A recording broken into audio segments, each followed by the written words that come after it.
அண்மை செய்தி, திருப்பரங்குன்றத்தில் கலவரத்தில் ஈடுபட்டவர்கள் மீது உபா சட்டத்தின் கீழ் நடவடிக்கை எடுக்க வேண்டும் மற்றும் தனி நீதிபதியான சாமிநாதனை பதவி நீக்க வேண்டும் என விசிக தலைவர் திருமாவளவன் தெரிவித்திருக்கக்கூடிய அண்மை செய்தியை பார்த்து வருகிறோம். தொடர்ந்து விவரங்களோடு இணைகிறார் நம்முடைய செய்தியாளர் பாரி கார்த்திக். வணக்கம், விரிவான விவரங்கள்.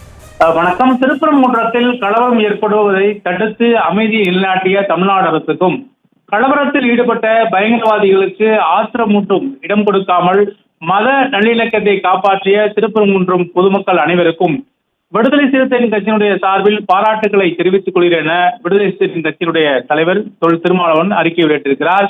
மேலும் அந்த அறிக்கையில் திருப்பரங்குன்றத்தில் மத கலவரத்தை ஏற்படுத்தும் விதமாக பயங்கரவாதிகள் தொடர்ந்து விருப்பு பிரச்சாரத்தில் ஈடுபட்டு வந்தனர் என்றும், வழக்கமாக கார்த்திகை தீபம் ஏற்றும் இடத்தை விட்டுவிட்டு வரலாற்று ஆதாரங்களுக்கு மாறாக வேறு ஒரு இடத்தில் தீபம் ஏற்றுவதற்கு முயற்சித்தார்கள்.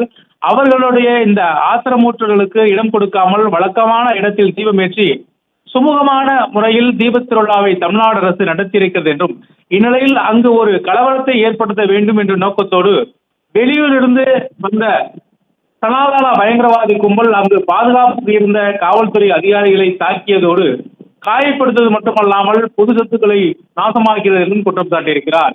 மேலும் கலவரத்தில் ஈடுபட்ட பயங்கரவாதிகளை UAPA சட்டத்தின் கீழ் கைது செய்யப்பட வேண்டும் என்றும் வலியுறுத்துவதாகவும் திருமாவளவன் தெரிவித்திருக்கிறார்.